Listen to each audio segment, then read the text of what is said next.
कि संजीवन एक ऐसी लोकेशन है जिसमें मैं कभी नहीं जाना चाहूँगा। 2 लोकेशन जिसमें मैं, अब जैसे मेरे पास भी कुछ लोग आते हैं जो पैरानॉर्मल इन्वेस्टिगेटर हैं, वो बताते हैं कुलधारा जी, कुलधारा के बारे में बोलते हैं कि भाई वहाँ जो फंस गया ना वो बहुत मुश्किल से निकलता है। और दूसरा संजीवन।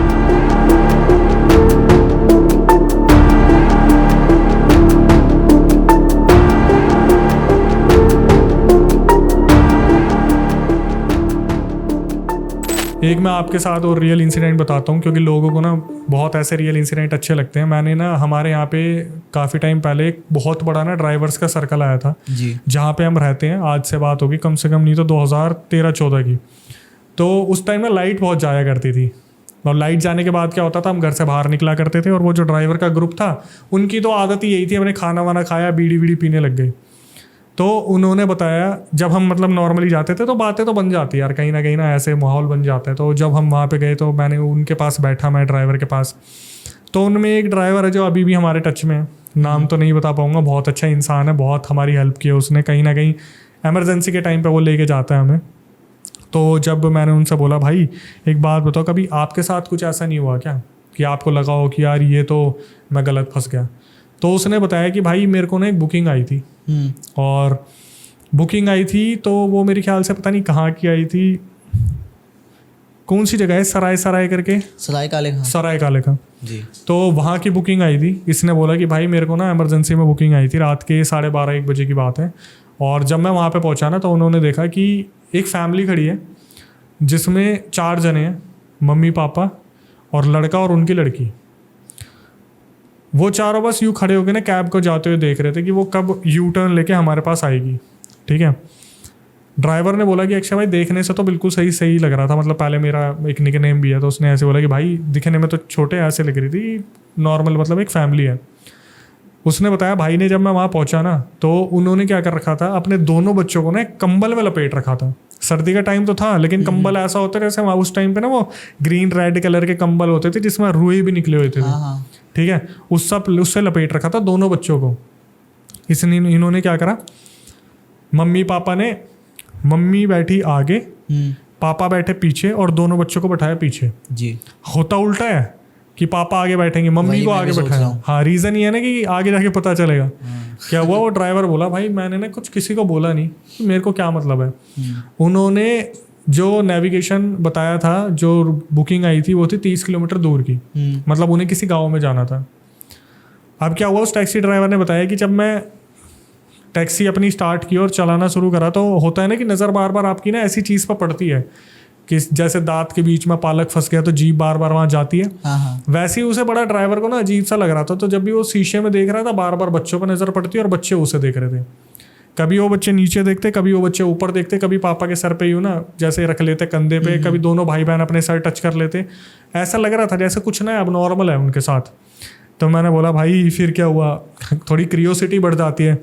उसने बोला भाई थोड़ी देर बाद क्या हुआ ना, जब मैं वहाँ पे आगे चलने लगा, जैसे जैसे रास्ता बढ़ने लगा तो उसके पापा ने ना एकदम से हनुमान चालीसा स्टार्ट कर दिया अपने मन में, ऐसे जय हनुमान ज्ञान गुण सागर जय कपीसति लोक उजागर, धीरे धीरे बोलनी शुरू कर दी।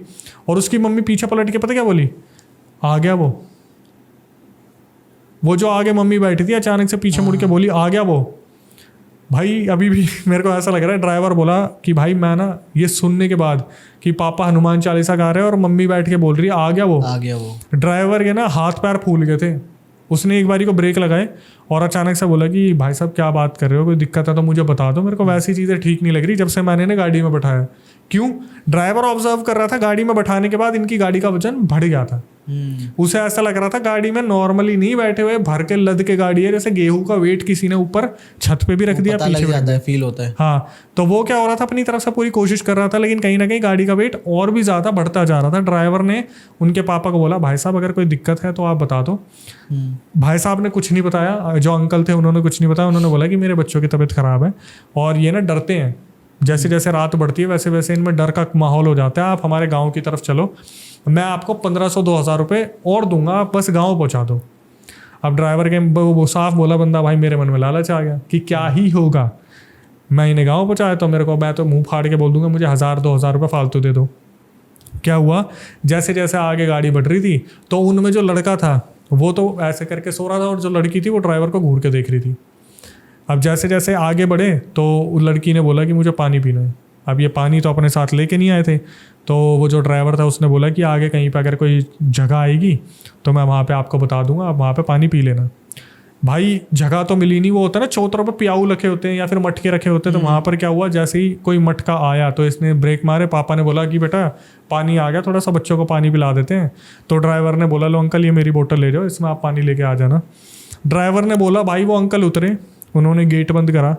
जैसे वो पानी लेने गए ना, जो लड़की बैठी थी उसने गेट खोला और वो सीधा बिना कंबल के भागनी शुरू हो गई। उसने ना तो चप्पल पहनी थी और वो पता कहाँ भाग रही थी, गाड़ी के अपोजिट तरफ, अपनी घर की तरफ, पीछे की साइड जहाँ से हम आ रहे थे। हाँ। ड्राइवर बोला भाई मेरे को समझ नहीं आया मैं क्या करूँ। वो जो उनके पापा थे उन्होंने बोतल छोड़ के वो लड़की के पीछे भागने लगे। जैसे वो पीछे भागने के लगे ना, जो लड़का बैठा हुआ था भाई ये भी हुआ करना शुरू कर दिया इसने गाड़ी में। जैसे इसके अंदर भी कोई एंटिटी आ गई है, इसकी मम्मी वहाँ होगी कि भैया मैं आपको सब सच बताती हूँ, इनके ऊपर कुछ आ रखा है, फटाफट से इस लड़के को पकड़ो वरना ये भी भाग जाएगा। ड्राइवर ने सारे लॉक करे और उसने पहले, भाई ऐसे इंस्टेंट लॉक नहीं होते थे, पहले तो कट्टे करने वाले होते थे। उसने इधर उधर से भी करे, इधर उधर से करे, लड़के को कैसे ना कैसे साइड में पकड़ लिया। उस लड़के ने ड्राइवर के हाथ पे काट लिया, ठीक है, भागने के चक्कर में। उसकी मम्मी ने क्या करा, जेब से भगवत गीता निकाली और वो उसके ऊपर रखी।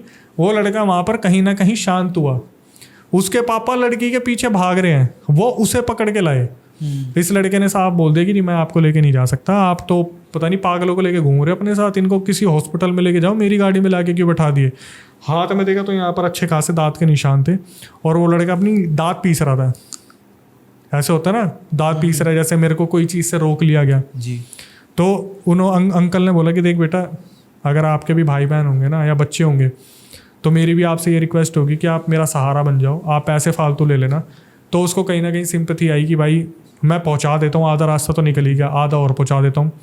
तो हुआ क्या, उसने बताया भाई ने कि भाई मैं कैसे ना कैसे अपने मन में हनुमान चालीसा गाता अपने वहाँ तक उनके गांव तक पहुंचा। तो तब तक क्या कर रखा था, जो मम्मी जी थी उन्होंने दोनों बच्चों के माथे पे भगवत गीता लगा रखी थी। पापा ने उन्हें कंबल से ढक नहीं रखा था, बांध रखा था कि अब ये उतर के भागे ना। और उनकी गाड़ी का जो वजन था वो धीरे धीरे और ज़्यादा ओवरलोड हो रहा था। वो लोग घर पहुँचे तो बहुत ज़्यादा रात हो गई थी। ये निकले थे मेरे ख्याल से 12:30-1 बजे, सुबह के 4 मेरे ख्याल से 3:30-4 बज गए थे।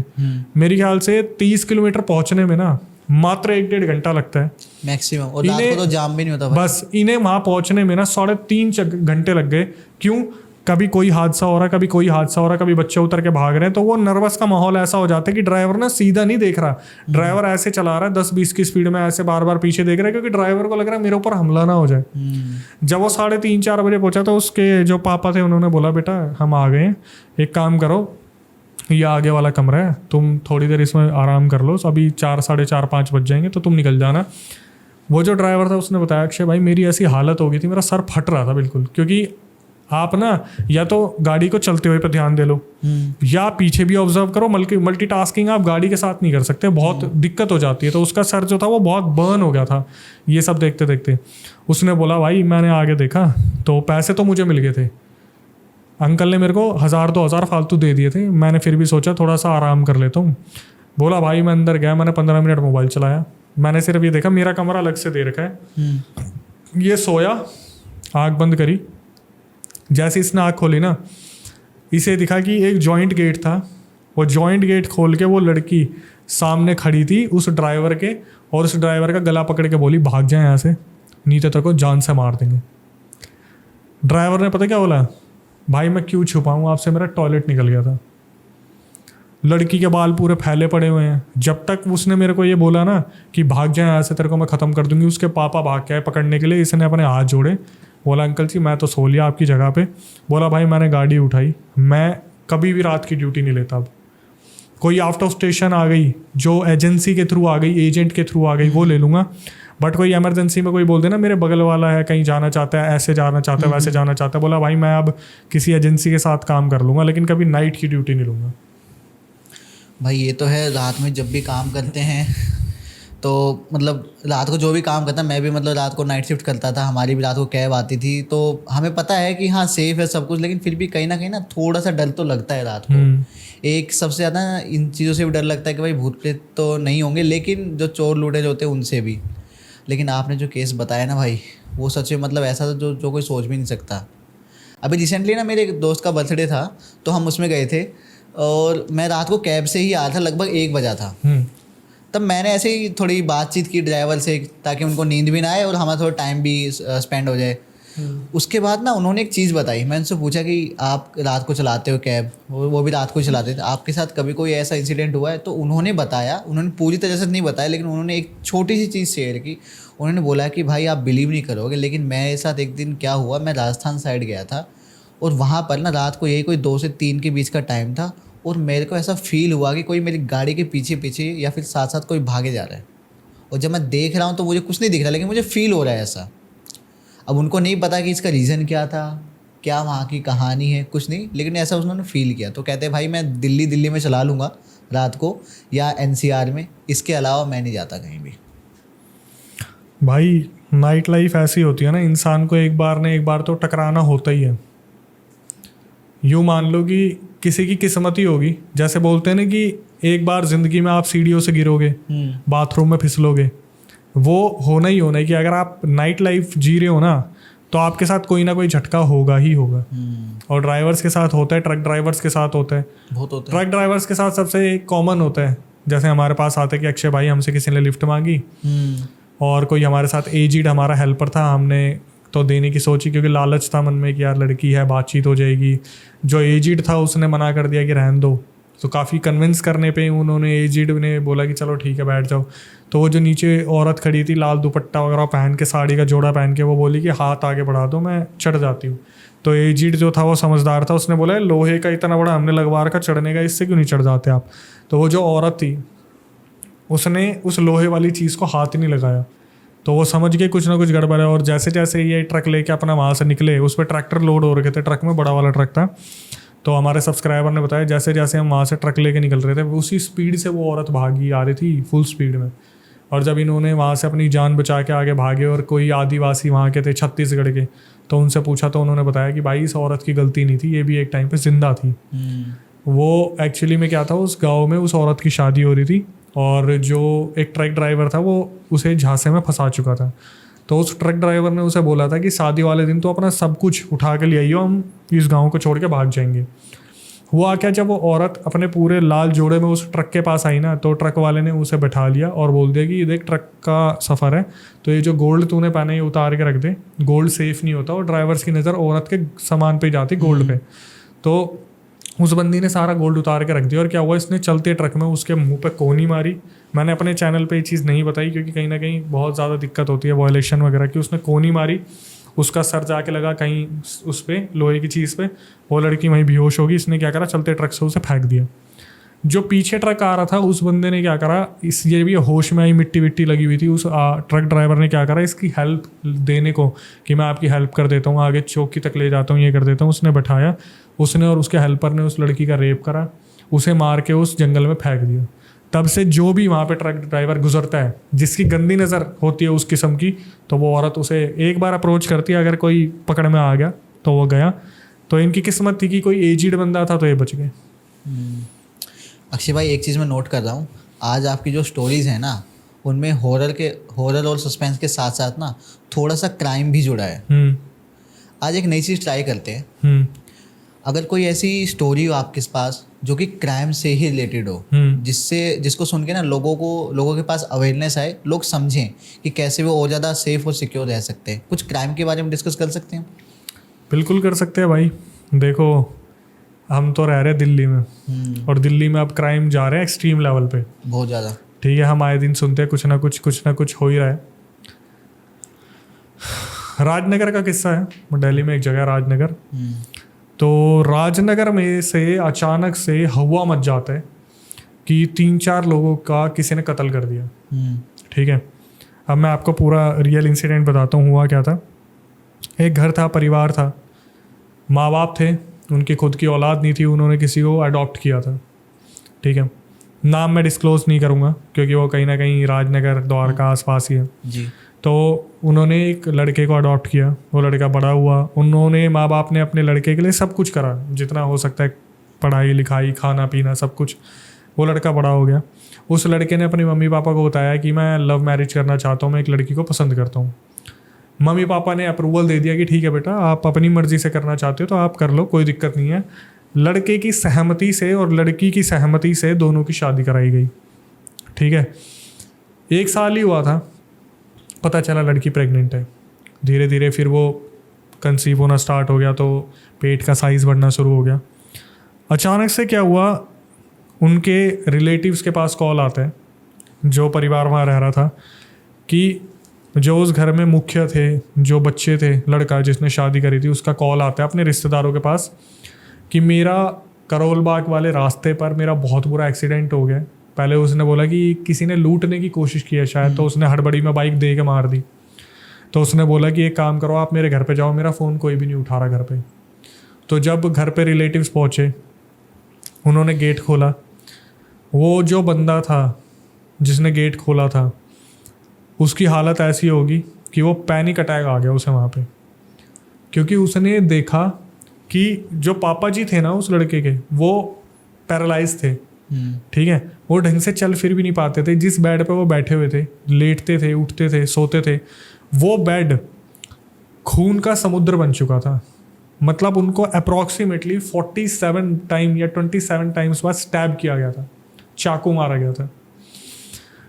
वो रिश्तेदार ने क्या करा, औरों को फ़ोन करा, अपने रिलेटिव्स को बुलाया, बगल वालों को बुलाया। भाई जैसे जैसे लोग अंदर जाते गए ना, लोगों की हालत ख़राब होती चलेगी। कितनों ने वहाँ पे वॉमिट किया। ऊपर वाले फ्लोर पर जब वो गए तो उन्होंने देखा जो माता जी थी, माता जी की जो गर्दन है ना, सिर्फ एक खाल पे रुकी हुई है और बाकी पूरा यहाँ से धड़ से अलग कर दिया गया है। ठीक है, जो बीवी है, बीवी को सबसे ज़्यादा चाकू मारे गए थे, अप्रॉक्सीमेटली 37 चाकू मारे थे। जहाँ पर उसके पेट में बच्चा था, उसे भी ख़त्म कर दिया गया था। अब सबसे बड़ा क्वेश्चन कि ये किया किसने, क्योंकि हस्बैंड वो करोल बाग वाली रोड पे उसका एक्सीडेंट हो रखा है। ठीक है, घर में ट्रेसिस देखने शुरू करे कि ये हुआ कैसे। हर तरफ नज़र मारी गई, खून के निशान दीवारों पे, जैसे बचने की कोशिश करी गई है। मतलब मैं बोल रहा हूँ कि द्वारका राजनगर जैसी जगह पे ना इतना बड़ा इंसिडेंट बहुत टाइम बाद इतना बड़ा कुछ हुआ था, जहाँ पर पूरी न्यूज़ वाले जितने भी न्यूज़ चैनल थे, जहाँ पर पुलिस वाले थे, नाकाबंदी हो गई। जैसे आपने सुना होगा ना, काला बंदर आ गया, काला बंदर आ गया, तेरी भैंस की, पूरे में भाई साहब रोक टोक, दुनिया भर की पुलिस, वो वाला हाल हो गया था राजनगर में। तो उसके हस्बैंड को लाया गया। भाई उसके हस्बैंड ने आते ही क्या करा, वो तो सीधा देखा और वो तो बेहोश हो गया। जब वो उठा तो उससे पूछताछ हुई, उसने बताया कि ऐसे ऐसे मैं वहाँ पे जा रहा था करोल बाग पे, और 3 जने आए, मुझे लूटने की कोशिश करी। जब मेरे से डिसबैलेंस हो गया तो मैंने दीवार पर दे के मार दी और मैं वहाँ पर, मेरी पैर टूट गया, ये हो गया, वो हो गया। उन्होंने एक चीज़ नोटिस करी कि दबाव डालने पे उसने अपनी स्टेटमेंट चेंज कर दी। उसने अपनी स्टेटमेंट में डाल दिया कि वो 3 जने लूटने नहीं आए थे, मेरा तो एक्सीडेंट हो गया था। पुलिस वाले समझ गए कि यहाँ पर कुछ ना कुछ लोचा है, गड़बड़ है, कुछ ना कुछ गड़बड़ है। अब कोई भी ना ऐसा मोटिव निकल के नहीं आ रहा था कि इसके हस्बैंड को हम किस चीज़ के आरोप में फंसाएं, क्योंकि ये तो उस टाइम पर था ही नहीं। फिर और जाड़ पड़ताल हुई तो कभी किसी पे शक गया, किसी पे शक गया, किसी पे शक गया, लेकिन कहीं ना कहीं वो जो आदमी था वो सबसे बड़ा सस्पेक्ट था इस टाइम पे, कि भाई अगर कुछ हुआ है तो इसका हाथ हो सकता है। पर वही एक चीज़ कि वो जैसे ही आया तो अगले दिन उसे सरकारी हॉस्पिटल भेज दिया गया, क्योंकि उसके भी बहुत ज़्यादा चोट लगी हुई थी, मेडिकल हुआ, ये हुआ, वो हुआ। जब फिर दोबारा प्रेशर आया दिल्ली पुलिस के ऊपर कि भाई इस केस को रिजॉल्व करना है, बहुत ज़्यादा ये हाइप क्रिएट कर चुका है और जो दिल्ली वाले लोग हैं अपने आप को सेफ फील नहीं कर रहे, तो दोबारा इसकी जांच बैठाई गई। और जब जांच बैठाई गई तो वहाँ पर ऐसी ऐसी चीज़ें निकल के आई जो आज भी ना इंसान सोचता है कि अपना खुद का बच्चा अपना होता है, अडॉप्ट करा होता है, अडॉप्ट करे ना करे, या फिर मतलब एक इंसान से आप जज नहीं कर सकते हर किसी को। लेकिन जो स्टेटमेंट निकल के आई वो रूह कपाने वाली थी। फाइनली जब उस इंसान ने अपनी स्टेटमेंट को तोड़ा तो पता चला कि उसका एक एक्स्ट्रा अफेयर था, जबकि उस लड़की से जिससे उसने शादी की थी वो भी उसने लव मैरिज की थी। उस लड़की से उसका एक मैरिटल अफेयर था, एक्स्ट्रा मैरिटल अफेयर, और वो लड़की यही बोलती थी कि अगर तुझे मेरे साथ रहना है तो तुझे उसे छोड़ना पड़ेगा। भाई इसने क्या करा, पूरा इस तरीके से प्लान करा ना कि मैं सबको ख़त्म भी कर दूंगा और मैं फंसूंगा भी नहीं। लेकिन इससे सबसे बड़ी चूक पता क्या होगी, मतलब ये सोचो इतनी बड़ी बेवकूफ़ी कौन ही करता होगा क्या बेवकूफ। जब ये मर्डर करके वहां से निकला ना, इसने इतनी ज्यादा ड्रिंक कर रखी थी, अपना एक स्पोर्ट्स शूज का जूता वहीं छोड़ दिया अरे और दूसरा पहन के ये नंगे पैर बाइक चला के करोल बाग में इसने एक्सीडेंट करवा लिया। जब इसका पूरा आरोप खुला तो इससे सजा हो गई। फिर जब ये बाहर निकला, सब तो ख़त्म हो चुके थे। इससे पुलिस वालों ने पूछा कि तूने किस तरीके से मारा, तो इसने बताया कि पापा और मम्मी को मारना तो बहुत आसान था। वाइफ जो थी जिसके पेट में बच्चा था, वो अपने बच्चे को बचाने के लिए इस कदर भागी, उसे जैसे ही पता चला कि ये इस चीज़ को अंजाम दे रहा है। उन्होंने बताया कि हमारी जो छत थी ना, उसका इतना मोटा गेट था, मतलब अगर मेरी बीवी छत के उस तरफ चली जाती तो मैं ज़िंदगी में उसे नहीं मार सकता था। वो जो लेडीज़ थी जिसके पेट में बच्चा था, वो भागी भागी ऊपर गई। इसने क्या करा, उसका पैर पकड़ा और सीढ़ियों से सीधा घसीटता हुआ नीचे लेके आया। ये सुनने में भी बहुत डिस्टर्बिंग है, लेकिन इसे इसी तरीके से बताया गया था कि उसने पैर से पकड़ा और घसीटते हुए नीचे लाया, जहाँ पर उसकी वाइफ ज़ोर ज़ोर से चिल्ला रही थी कि मैं प्रेग्नेंट हूँ और इसमें तुम्हारा ही बच्चा है। उस आदमी ने नशे की हालत में ना आओ देखा ना ताओ देखा और जितने खंजर हो सके थे दौड़ा दिए। दौड़ाने के बाद इसने सुकून की सांस ली, इसने पानी पिया और ये वहाँ से चला गया। उसके बाद जब ये निकल के आया, इस लड़के ने मतलब जो बंदा था मारने वाला, इसने उस लड़की को अप्रोच करा कि मैंने सबको ख़त्म कर दिया तेरे लिए और अब मैं तुझसे शादी करना चाहता हूँ। लड़की ने बोला अब तो मेरी शादी होगी और मेरे 2 बच्चे भी हैं, जिससे इसका एक्स्ट्रा मैरिटल अफेयर था। बंदे ने उस चीज़ को एक्सेप्ट कर लिया, अपनी गलती मान ली और अपनी ज़िंदगी में आगे बढ़ गया। मतलब भाई इस केस में मैं क्या ही बोलूँ, मतलब इतना मतलब दर्दनाक मौत दी उन्होंने खुद की अपनी फैमिली को, और उसके बाद जिसके लिए किया वो भी गई भाई। मतलब दिल्ली में कुछ भी हो सकता है, सही कह रहे हो। डेली कुछ ना कुछ, या मतलब हर साल 2 साल में कुछ ना कुछ ऐसा बड़ा कांड भाई होते ही रहता है दिल्ली में, आसपास के एरियाज़ में। भाई देखो, मैं पता क्या बोलता हूँ, हाँ, इंसान ना सूफी में ये काम नहीं कर सकता इतनी जल्दी। अभी एक और केस भी आया है, अगर आपने सुना हो तो। एक लड़का है केशव नाम का, उसने अपने पूरे परिवार को ख़त्म कर दिया नशे के चक्कर में, सिर्फ नशे के चक्कर में। उसकी फैमिली वालों ने उसे रिहैब सेंटर भेजा सुधरने के लिए, और वो वहाँ से आया। उसने अपनी दादी से पैसे मांगे, दादी ने मना कर दिया कि बेटा मैंने तेरा बहुत सपोर्ट करा लेकिन अब मैं तुझे सपोर्ट नहीं कर पाऊँगी। उसी दिन उसकी बहन का रिजल्ट आया था कि वो अच्छी खासी नर्सिंग में पास होके आई है। उस बंदे ने पहले अपनी दादी को मारा, फिर अपने पापा को मारा, फिर अपनी मम्मी को मारा। एट दी एंड बहन ने जब सब कुछ देख लिया तो बहन को भी मार दिया। जो बगल में रहने वाले थे उन्होंने नॉक करा और वो लोग अंदर आए, पूछा कि क्या कर रहा है, तो उसने बोला ये हमारा घरेलू मामला है, आप लोग इसमें ना ही पढ़ो तो अच्छा है। सब ने बोला कि हमें देखने दें कि तुम आपस में बातचीत करें, हम चले जाएंगे। उसने मुंह पे गेट बंद कर दिया। पुलिस वाले आए तो सोचो ये बंदा कितना बड़ा सुपरमैन था। ये दूसरी मंजिल से कूद गया।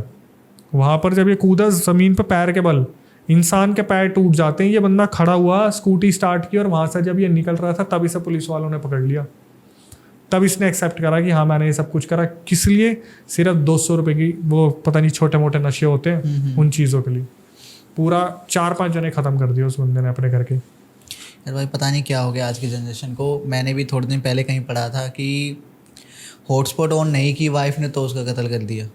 मतलब कुछ भी चल रहा है भाई। ये लोगों के थोड़ा फ़नी भी लगेगा जब हम पढ़ते हैं ना थोड़ा हेडलाइन, लेकिन आप सोच के देखो, मतलब कहीं भी कभी भी कुछ भी हो सकता है भाई। चलो जी, ज़्यादा डार्क हो रहा है तो जनता को मैं अभी एक इंसिडेंट बता देता हूँ। लॉकडाउन की बात है, न्यूज़पेपर में आया था, पति ने तोड़ी अपनी पत्नी की रीढ़ की हड्डी।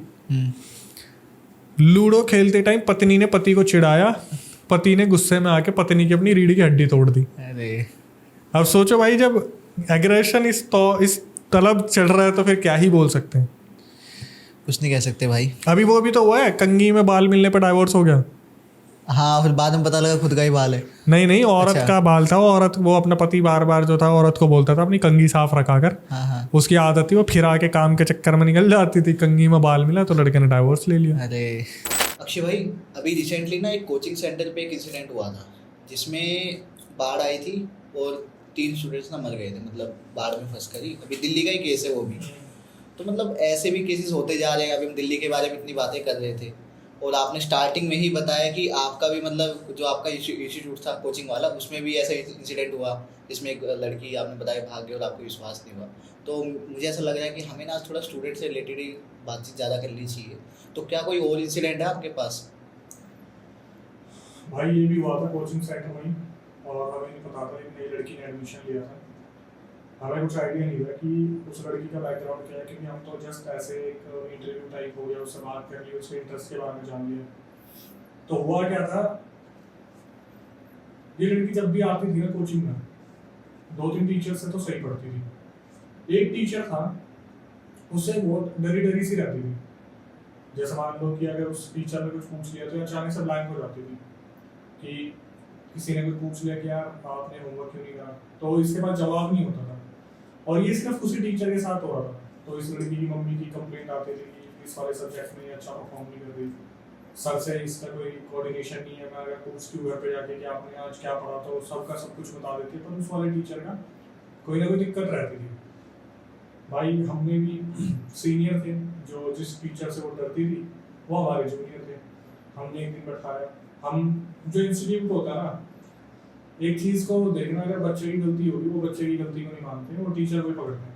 कोई भी बात होगी स्टाफ को पकड़ते हैं कि आपके खिलाफ कंप्लेंट आई है। और जो छोटे मोटे इंस्टीट्यूट होते हैं, खैर छोटे मोटे की बात नहीं, बड़े इंस्टीट्यूट में भी ये चीज़ रहती है कि अगर कोई भी बात होगी तो टीचर को पकड़ने वाली चीज़ हो जाती है कि कोई भी बात होगी तो टीचर की गलती होगी, टीचर से बात कर लेते हैं। तो भाई हम 2-3-4 सीनियर बैठे थे वहाँ पे, एक को बुला लिया, वो जो था टीचर की, भाई क्या हो गया, वो बच्ची आपसे पढ़ नहीं पा रही या तो आपके पढ़ाने में कोई दिक्कत है। उसने बोल दिया सर एक बात बताओ, 30 बच्चे हैं, 30 को क्यों दिक्कत नहीं हो रही, सिर्फ एक को क्यों दिक्कत हो रही। उसकी मम्मी को बुलाया, अलग से उनसे बात करी, उनको बोला गया कि आप अपनी बच्ची को पढ़ने के लिए भेजो। वो औरत के लिए ना सबको सिंपैथी थी। वो जो औरत थी, मम्मी थी, उसके पापा नहीं थे लड़की के, तो इंस्टीट्यूट को भी यूज किया थोड़ा फीस कम कर दो और लड़की को पढ़ाते हैं, कुछ अच्छा करेंगे। तो ये एक एग्जांपल सेट हो जाएगा कि पापा नहीं थे, फिर भी टीचर ने बिल्कुल पेरेंट की तरीके से उसकी हेल्प की। तो भाई उसका रवैया ना थोड़ा सा और बदलने लगा कि भाई वो लड़की आती और जिस तरीके से पढ़ना होता उस तरीके से नहीं पढ़ती वो। यार धीरे धीरे धीरे धीरे धीरे धीरे हमने और बात करी, टीचर को समझाया कि आप उस पर थोड़ा फोकस ज़्यादा करो। तो क्या हुआ, जब हम कहीं पढ़ाने जाते हैं ना, तो कभी कभार ऐसा होता है जहाँ पर कंप्लेंट आ जाती है, तो वहाँ पर हम क्वालिटी एनालिस्ट भेजते हैं कि आप आज एक काम करो, किसी स्टूडेंट को, जो हमारा खुद का स्टूडेंट होता है, उसको बोलते हैं आप एक काम करो, जाके बैठो, देखो सर को कहाँ दिक्कत आ रही है, इससे बच्चे से कोऑर्डिनेशन क्यों नहीं हो पा रहा। तो जब हमने उस बच्चे को बैठाया तो उस बच्चे ने आगे फीडबैक दिया कि सर तो बहुत अच्छा पढ़ा रहे हैं। हमने फिर उस लड़की से बात की कि भाई क्या दिक्कत हो रही है आपको। उस लड़की ने बताया कि मैं जब भी सर के सामने जाती हूँ ना, मुझे बड़ी अजीब सी फीलिंग आती है, बड़ी वियर्ड सी वाइब आती है। अजीब सी कैसी? अजीब सी बताता हूँ। तो दूसरे बच्चों को भी फीडबैक के लिए बुलाया कि आपका कैसा चल रहा है। उन्होंने भाई बहुत अच्छा बताया कि कहीं कहीं तो लूप होल्स होते ही कि सर के फोन बज जाते हैं कभी कभी, या सर कभी कभी पर्सनल मैसेज पे लग जाते हैं, इंस्टाग्राम पे लग जाते हैं। बट ठीक था, ओवरऑल सिलेबस सब कुछ सही चल रहा था और फीडबैक भी ठीक थे। मतलब मान के चलो 10 में से 7-8 नंबर मिलते हैं टीचर को, जो हाईली क्वालिफाइड है और जो फॉर्म साइलेंट करके रख देते हैं उनको 9 मिलते हैं। तो बच्चे भी पूरी तरीके से सेटिस्फाइड नहीं होते जी, क्योंकि कहीं ना कहीं इंफ्रास्ट्रक्चर में दिक्कत होता है। वो ये बोलते खुल के कि ऐसे नहीं चल रहा, ये नहीं चल रहा, लाइटनिंग का हिसाब गलत है, ऐसे है, बोर्ड ऐसा है, वैसा उधर होना चाहिए, अपने तरीके से वास्तु बताते बच्चे। हमने बोला ठीक है देखते हैं टीचर का क्या करना है। एक टाइम ऐसा आ गया जब हम ये सोच रहे थे कि इस बच्ची को हम किसी और टीचर से पढ़ा लेते हैं। भाई फिर हमने जब उस बच्ची को किसी और टीचर के पास भेज दिया तो वो बच्ची हमारे पास आके बोलती कि मुझे उन्हीं टीचर से पढ़ना है। हमारे लिए क्वेश्चन मार्क बन गया कि ये पढ़ भी नहीं पा रही और बोल रही है मुझे को पढ़ना भी उनसे ही। हम इसे ना लव एंगल देख रहे थे कि ये बच्ची कहीं ना कहीं टीचर से ज्यादा अट्रैक्ट तो नहीं हो रही या कुछ ऐसा तो नहीं है। तो क्या हुआ, एक दिन जो सीनियर थे उन्होंने मेरे को बोल दिया कि अक्षय काम कर, तू जाके बैठ। मैंने बोला ठीक है मैं जाके बैठ जाता हूँ, बच्चा कितना ही एनालाइज कर पाएगा। तो मैंने क्या करा, टीचर पढ़ा रहे थे, मैं बीच में गया और मैसेज करता करता जाके बैठ गया। तो सब बच्चों ने देख लिया कि भाई अक्षय सर आते हैं, मैं जाके बैठ गया। तो जैसे होता है ना कि आप जब क्लास में जाते हो तो चलती रहती है, लेकिन उस टाइम पर सारा साइलेंस का माहौल हो गया। क्योंकि मैं जिस फील्ड में था डिजिटल मार्केटिंग में अभी उसमें प्रैक्टिकल वर्क बहुत होता है, तो वो जानते थे कि मतलब कुछ बोलेंगे तो सारे एकदम से नोट मार देंगे क्या कर रहे थे। तो मैं उस दिन उस लड़की का ना पूरा नेचर एकदम देखा अच्छी तरीके से कि क्या सीन है क्या नहीं है। मैंने देखा वो जो लड़की है ना, वो अगर कोई पूछना भी चाह रही है तो वो चुप रह जाती है, कहीं ना कहीं कुछ बोलते बोलते ना एकदम से शांत रह जाती है। मैंने इस चीज़ को जाके बॉस को बता दिया, तो सर ऐसा है, और लड़की मेरे को ऐसा लगता है कहीं ना कहीं कुछ हिचकिचा रही है, कोई तो दिक्कत है, अपने टीचर की गलती नहीं है। हमने बहुत बार बात कर ली, स्टूडेंट से रिव्यू ले लिया, एक काम करा जा सकता है कि इसको या तो किसी और कोचिंग सेंटर में, अपने दूसरे सेंटर जो उसमें भेज दो कि यहाँ पे जैसे वाइब ये डिस्ट्रैक्शन क्रिएट करे, खत्म हो जाए। उस लड़की को बुलाया गया, उसकी मम्मी को बुलाया गया, तो बॉस को बड़ा हिचकिचाहट के साथ कहना पड़ा कि हमारे पूरी हिस्ट्री में ऐसा पहली बार हो रहा है कि हमें एक बच्ची का सेंटर चेंज करना पड़ रहा था। 6-7 सेंटर थे, अलग अलग ब्रांचेस होती हैं। तो वो लड़की क्या करी, वहाँ पे ना बैठे बैठे तिल मिला सी गई, जैसे ये नहीं होता कि ऐसा डिसीजन क्यों ले लिया, ये क्या हो गया, ये क्या हो गया, कि मुझे नहीं बताया, या फिर मेरे से बिना पूछे ऐसा क्यों करा जा रहा है, मैंने तो डेमो लिया था, मैंने वर्कशॉप ली थी, मुझे अच्छा लगा था। तो वो बच्ची ना अचानक से वहाँ पे तिल मिला के बोली कि सर आप लोग ना मेरा अच्छा नहीं चाहते। भाई अब इसने पूरा क्वेश्चन उठा दिया इंस्टीट्यूट, वहाँ पर फिर उस बच्ची को हमने काउंसलर के साथ भेजते हैं कि सर बाहर बैठाओ, मम्मी से बात करिए, ये थोड़ा मेंटली डिस्टर्ब लग रही है। तो उसकी मम्मी से बात करिए कि आप ये बताओ कि लड़की के साथ दिक्कत क्या है। तो उसकी मम्मी ने बताया कि जब ये लड़की घर जाती है ना, तो ये बस एक खिड़की की तरफ देखती रहती है और अपने पापा की तरफ देखती रहती है। तो भाई हमने ये सोचा कि एक बार ये पूछा जाए कि इसके पापा क्या थे, कैसे थे, क्या करते थे। हमने कभी इस बारे में पूछा नहीं, जैसे इंट्रोडक्शन में बता दिया कि इनके पापा नहीं रहे, तो हम ना अवॉइड करते हैं उस चीज़ को, अभी गड़े मुर्दों को काटना ठीक नहीं है। दूसरा क्या है ना, ऐसे होता है भाई हमारी सोसाइटी में, उन बातों को ना छेड़ा ही नहीं जाता, बात ही नहीं करते। बिल्कुल। तो हमने पूछा कि इनके पापा थे कैसे, तो उसने बताया कि जो वाइफ थी उन्होंने बताया कि इनके जो पापा थे वो बहुत ज़्यादा ड्रिंक करते थे और वो बहुत ज़्यादा मारते थे, उनको भी मारते थे और बच्ची को भी मारते थे। भाई हमने तो फोटो देखी नहीं थी उसके पापा की।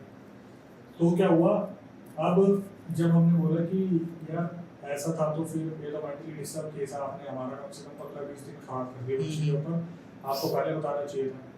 भाई उसने दिखाई फोटो उसके पापा की, वो पर्सनैलिटी बिल्कुल मिलता जुलता हमारे ट्रेनर से, बिल्कुल टीचर से मिलता जुलता, ठीक है। अब वो लड़की के साथ पता क्या होता था, वो घर पे जाके बताती थी मुझे पापा दिखते हैं, अच्छा मुझे पापा दिखते हैं। और कब से दिखते हैं, जब से कोचिंग सेंटर ज्वाइन करा है कि मुझे पापा दिखते हैं।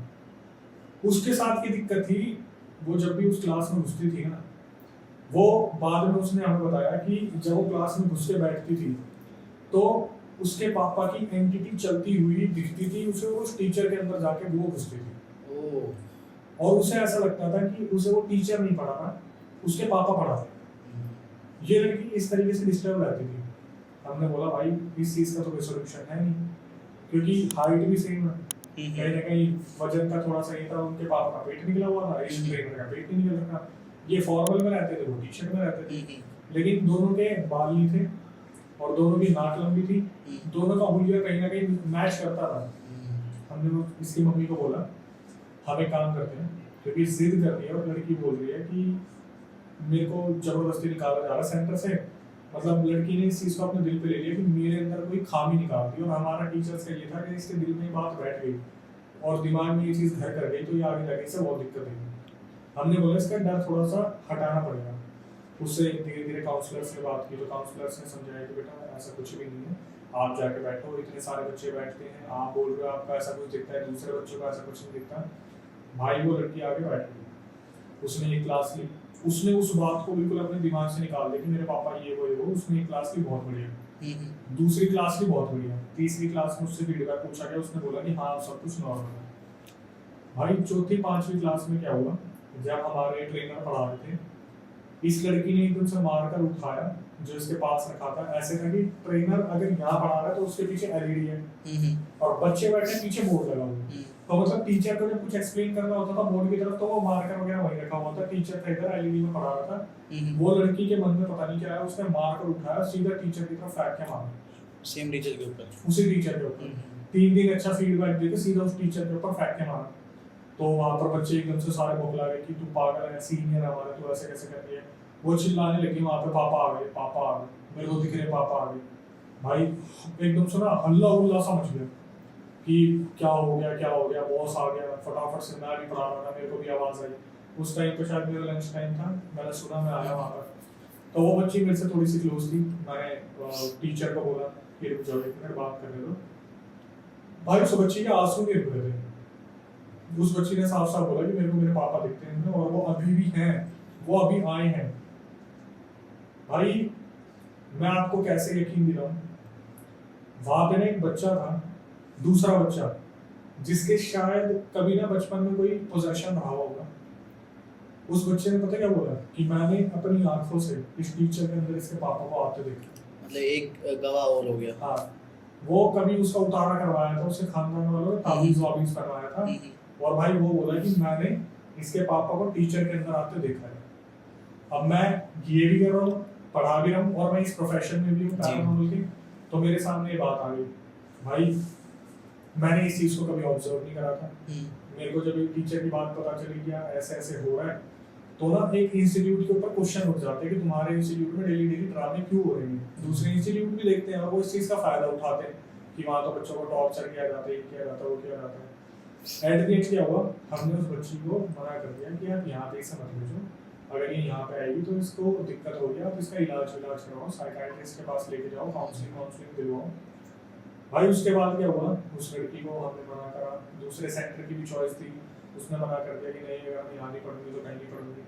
हमने बोला ठीक है, बट हमारे कुछ रूल्स एंड रेगुलेशन है, क्लास डेली डिस्टर्ब हो रही है, इस चीज़ को होते 25 दिन 20 दिन हो गए, उस लड़की को हमने मना कर दिया। अब क्या हुआ, वो जो लड़की थी ना, उसने टीचर का तो नंबर ले लिया था। वो रात को 2 बजे उठ के टीचर को मैसेज करते, पापा आप कहाँ? ये बंदी क्या करती, जिस बच्ची को हमने निकाल दिया था, ये उस टीचर को मैसेज करा करती थी रात को, पापा आप कहाँ हो, मुझे आपसे मिलना है। इसकी नजर में वो टीचर इसके पापा थे। वो सुबह आके मुझे दिखाता, सीनियर को दिखाता, बॉस को दिखाता कि मेरे पास उस लड़की ने ऐसे ऐसे मैसेज भेजे। भाई क्या हुआ, हमने उसकी फैमिली को बोला कि ऐसे ऐसे बच्ची मैसेज करती है। उन्होंने फिर हमें बताया जो उन्हें पहले बता देना चाहिए था। उस लड़की के घर में ना आज तक उसके पापा की स्पिरिट घूमती है। उसकी मम्मी को भी पता है ये चीज कि उसके पापा वहां से मुक्त नहीं हो पाए, वो वहीं पर घूमते हैं, और वो अपनी बच्ची की बोलते हैं डिफेंस कर रहे हैं। वो डिफेंस करते थे कि कोई टीचर मेरी बच्ची को हाथ ना उठा दे, ऐसा ना कर दे, वैसा ना कर दे। भाई हमें ये चीज पता चली, आदों ने यकीन करा, आदों ने नहीं करा। मैं तो खैर करूंगा ही, मैं तो सामने सामने सारी चीजें देख रहा हूँ। तो जिस बच्चे के ऊपर उतारा करवाया था, उस बच्चे का रोल आया, मैंने बोला भाई तू एक काम कर, तू उसके घर के आसपास ही रहता है, तू हालात बता।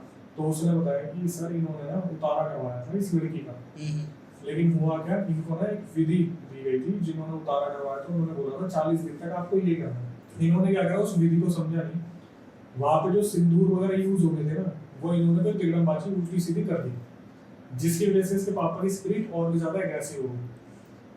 हमने इस चीज को समझा, मैंने बताया भाई मान इस फील्ड में इस चीज को बहुत कम आता है एजुकेशन लाइन में। मैंने बताया कि ऐसे ऐसे यार वो बच्चा बता रहा है कि ऐसे ऐसे इनके ऊपर इनके घर में ये सब कुछ हो रहा है। तो उन्होंने मेरे को ही बोल दिया भाई तू बता दे क्या करना है। मैंने बोल दिया साफ सीधी सी बात है, बच्ची को मना कर दो, उसकी मम्मी को बोल दो कि उसके पापा का अपना करवाए इलाज। भाई उन्होंने उस लड़की का इलाज करवाया, उससे पापा का इलाज करवाया, जो भी उतारा था वो करवाया, लेकिन एट द एंड हुआ क्या, उन्हें जो तांत्रिक था, उन्होंने पंडित जो भी था, उन्होंने बोला कि आपको ये घर छोड़ना पड़ेगा।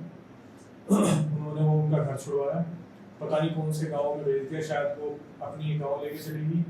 लेकिन उसके बाद हमें बस इतना पता है कि उस घर के बाद मतलब जो भी उस घर में गया, जैसे वो लड़का था जिसका उतारा हुआ था, उसने बताया कि सर जो भी फैमिली उस घर में गई है ना, आज तक उनके पापा की स्पिरिट नहीं दिखती। अभी भी उनके पापा की स्पिरिट जो है इस चीज को मुक्त होके नहीं गई। यानी कि हो सकता है उन्होंने कोई इलाज करवाया ना हो, कहीं ऐसा तो नहीं है भाई कि उनकी फैमिली भी नहीं चाहती थी कि उनका इलाज हो, या उनको कुछ फायदा हो जाए उसकी प्रेजेंस से। देखो भाई मैंने एक चीज बताता हूँ, ये अपनी इंडियन सोसाइटी में कि जैसे शादी के फंक्शन होते हैं, क्रियाक्रम के फंक्शन होते हैं, ये सब होते हैं ना, तो आप एक अगर मर्द के ऊपर थोप दोगे ना, तो वो कहीं ना कहीं इन चीजों को करवा देगा। वो बड़े बुजुर्गों से पूछ लेगा, और बुजुर्गों को इस चीज की नॉलेज ज्यादा होती है। वो थी एक औरत जो पहले ही डिप्रेस थी, उनको जब ये चीजें दे दी गई ना, उन्होंने प्रॉपरली उस चीज का उतारा नहीं करवाया, जिसकी वजह से उनके पापा की जो चीजें थी वो उस घर से मुक्त नहीं हो पाई। और एट द एंड भी तांत्रिक ने क्या ही करा होगा, उस घर को बांध दिया होगा कि आपकी लड़की के पीछे ना आए, कि यहाँ से उतर के वो किसी और के ऊपर चला गया। तो आज भी वो जो घर है उसमें कोई भी फैमिली 6 महीने से ज्यादा नहीं टिकती। सब बता देते कि यहाँ पे कुछ ना कुछ है, और सिर्फ एक फ्लोर पे, एक ही फ्लोर, 4 मंजिल का घर है, सेकंड फ्लोर होता है, सेकंड फ्लोर पे वहाँ पे रात को कुछ ना कोई दिक्कत होती है, कभी कभार दिन में भी हो जाती है, लेकिन वहाँ पर कभी भी कोई भी फैमिली 3 4 6 महीने से ऊपर टिकेगी और वो अपनी बच्ची को तो बचा के लेगी, लेकिन उस घर को उन्होंने पूरी तरीके से हॉन्टेड करवा दिया। जी भाई मैं थोड़ा सा चाहूँगा कि स्टूडेंट से रिलेटेड ही आज बात हो, क्योंकि मतलब मैं भी मेरी ना सारी जो बचपन की स्कूल की यादें थी, कोचिंग में जाता था, मैं भी पढ़ता था कॉलेज की, वो सब ना धीरे धीरे धीरे तो मतलब वो वापस से आ रही है मेरे दिमाग में। तो मैं चाह रहा हूँ कि स्टूडेंट लाइफ को दोबारा से समझूँ, और मैं चाहूँ कि और भी ज़्यादा जो ऐसे केसेस स्टूडेंट के साथ होते हैं वो हमें पता लगे। मैं आपको एक केस और बताता हूँ। जी भाई। ये हुआ था, ये अनजाने में हो गया, ठीक है। ये भी आपके सेंटर की नहीं, बात ये है? हमारे सेंटर में नहीं था, ये किसी और का था। अच्छा। एक लड़की थी, वो एसएससी वगैरह की तैयारी कर रही थी, पश्चिम बिहार की बात है, पश्चिम बिहार में कोचिंग ले रही थी। भाई वो वहां से आ रही थी, अपने घर पहुंची। ये दोनों बहनें जुड़वा है जिसकी मैं बता रहा हूँ, एक कहीं और कंप्यूटर एजुकेशन कर रही थी, एक एसएससी की तैयारी कर रही थी। तो जो कंप्यूटर एजुकेशन की तैयारी कर रही थी वो बड़ी थी, तो उससे ऊपर घर की रिस्पॉन्सिबिलिटी थी, वो आराम करती थी, और वो अपनी छोटी बहन को एसएससी की तैयारी करवा रही थी। पश्चिम बिहार में ये कहीं पे अपना सेंटर था, वहाँ पे ये पढ़ने गई, वहाँ से वापस आई। तो इसके जो मम्मी थी और पापा थे और दादा दादी थे, वो गाँव गए हुए थे किसी काम से। जैसे ही ये घर पर पहुंची, इसने क्या करा, जैसे इसकी बहन आराम से वहाँ पे बैठी है, ऑफिस से आई है, सब कुछ कर रही है, तो उसने 1 2 दिन ऑब्जर्व करा कि ये जो है ना लड़की, इसने इंस्टीट्यूट जाना छोड़ दिया, धीरे धीरे ये क्या है अलग ही दुनिया में रहने लगी। तो इसने कहीं ना कहीं इन लोगों के दिमाग में ये तो चलता ही है कि यार उस वाले सेंटर में वो वाले सर हैं जो इन चीज़ों पर काम करते हैं। लेकिन उन दिनों में बहुत ज़्यादा एक्टिव नहीं था इंस्टीट्यूट में, मैं यूट्यूब पर ध्यान दे रहा था। तो मैं जब कभी ऐसा होता था कि MWF में कभी चला गया तो चला गया वाला सीन था, क्योंकि बैचेस मैंने बहुत कम कर दिए थे। तो वो लड़की जो थी कंप्यूटर वाली, वो मेरे पास आई, बोली सर मेरी बहन ऐसे ऐसे हो रही है, मेरे घर पे कोई भी नहीं है, तो बताओ मैं क्या करूँ, मेरे को ऐसा लग रहा है कि कोई ना कोई दिक्कत है। मैंने बोला देख बहन, सिंपल सी बात है, तुम ना दिमाग में ज़्यादा चीज़ें घुसेड़ लेते हो। आपकी बहन के अभी कोई ऐसे लक्षण थोड़ी ना, नहीं बात कर रही तो क्या होगा कि आपका ब्रेकअप हो गया हो, क्या स्टूडेंट लाइफ में सब कुछ चलता रहता है कि किसी से बात हुई, ब्रेकअप हो गई, ये हो गया, वो हो गया। मैंने उसे सलाह दी आप थोड़ा सा ऑब्जर्व करो, आपके पेरेंट्स कब आएंगे, बोली 8 दिन बाद आएंगे। मैं बोला कि आप थोड़ा ऑब्जर्व करो। ये वापस घर गई, अगले दिन ये भी नहीं हुई, फिर 2 3 दिन ये भी नहीं हुई, फिर मैं गया 3 4 दिन बाद, तो वो लड़की उस टाइम पे भी वहाँ नहीं थी। मेरे को बस ये सुनने को मिला था कि वो आई थी बट आप नहीं थे, और नंबर मेरा कॉन्फिडेंशियल था तो नंबर देते नहीं थे।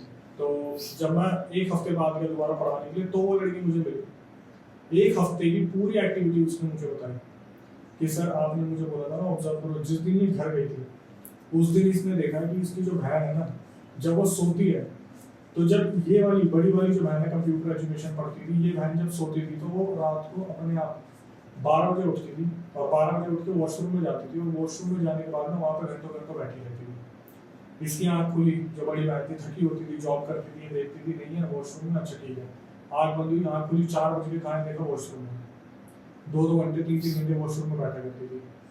इसने अपने घर पे नहीं बताया, इसने सोचा कि 1 2 बार मैं देखती हूँ, मेरे से अगर कंट्रोल में होता तो ठीक है, वरना मैं घर पे बताऊंगी। हिम्मत इस चीज की, इस लड़की ने 8 दिन के 8 दिन अपने घर पे नहीं बताया कि इनके साथ हुआ क्या क्या। इसने बताया कि मैंने उस रात कुछ नहीं बोला, अगले दिन सुबह उठ के इसने अपनी बहन को डांटा कि तुम क्यों जा रहे हो वॉशरूम में बैठ के। तो उसका रवैया ऐसा था कि वो अपनी बहन के सामने बिल्कुल नॉर्मल रिएक्ट करती थी, लेकिन जैसे इसकी बहन कोचिंग सेंटर नहीं गई और ये ऑफिस चली गई ना, तो भाई साहब आजू बाजू वाले कंप्लेंट कर रहे हैं कि आपके घर से बर्तन गिरने की आवाज़ें आ रही है, सामान टूटने की आवाज़ें आ रही है, ये हो रहा है। तो जब ये वापस आती थी, इसकी बहन बिल्कुल सही, बिल्कुल सही, कुछ नहीं हुआ, ट्विंस थे, कुछ नहीं हुआ, कुछ नहीं हुआ। लोग भी कंफ्यूज हो जाते हैं कि कौन सी के हो रहा है और कौन सी के नहीं हो रहा, क्योंकि जब घर पे आते हैं तो दोनों बहन बिल्कुल सही सामने खड़ी हो जाती है। बस इतना पता चलता है कपड़ों का फर्क है, कौन आ रहा है और कौन जा रहा है। इसने क्या करा, लड़की ने खुद से, अच्छी खासी उम्र थी इसकी, 26 होगी, इसने क्या करा, अपनी किसी नोन में किसी से बात की और वो इसके घर पे आए देखने के लिए।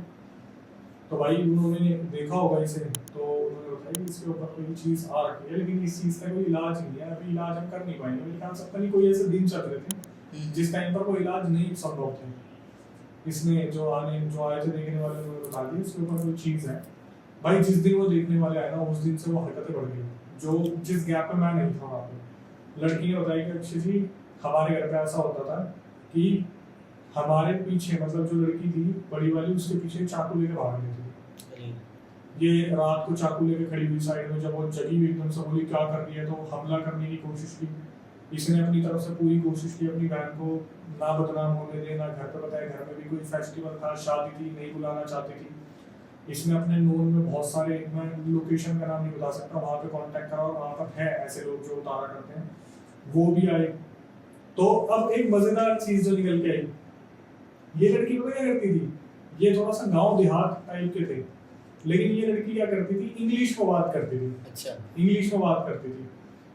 धीरे धीरे इसकी बड़ी बहन ने थोड़ा सा समझना शुरू करा कि भाई ऐसा क्यों हो रहा है, क्या हो रहा है, क्या नहीं हो रहा है, क्यों, क्या चल क्या रहा है। इंग्लिश में अपने आप ही रात को उठ के बात करना शुरू कर दिया। भाई मेरे भी समझ से बाहर, ये तो जब मैंने अलग ही है, ये अलग ही है कि अपने आप ही हाँ ये पूरा एक्सेंट ब्रिटिश पता नहीं कहाँ से लेके आई। तो उसने बताया कि 2-3 दिन तो ये सब कुछ हुआ, उसके बाद इसने पता नहीं किसी से बात करी होगी, उसने आके बताया जिस पश्चिम बिहार के पॉइंट से ये आती थी ना, वहां पे किसी फॉरेनर की डेथ हुई थी। वो फॉरेनर की जो फीमेल की स्पिरिट थी वो वहां पे रहती थी। इसने उस दिन क्या कर रखा था, बाल खोल रखे थे और इसकी आदत थी इत्र लगाने की। ऐसा इत्र था जब ये भी चल के आती थी ना मेरे पास, मैं बोलता था इतना स्ट्रॉन्ग परफ्यूम मत लगाया कर, और ये बोलती थी मैंने नहीं, मेरी बहन ने लगा रखा था। तो इतनी फ्रेग्रेंस हो जाती थी, ये किसी फॉरेनर के स्पिरिट को लेके आ गया अपने साथ। और वो जो स्पिरिट थी वो पता क्या करती थी, इसको बोलती थी या तो तू मेरे साथ चल वरना मैं तेरी बहन को मार दूंगी। अच्छा।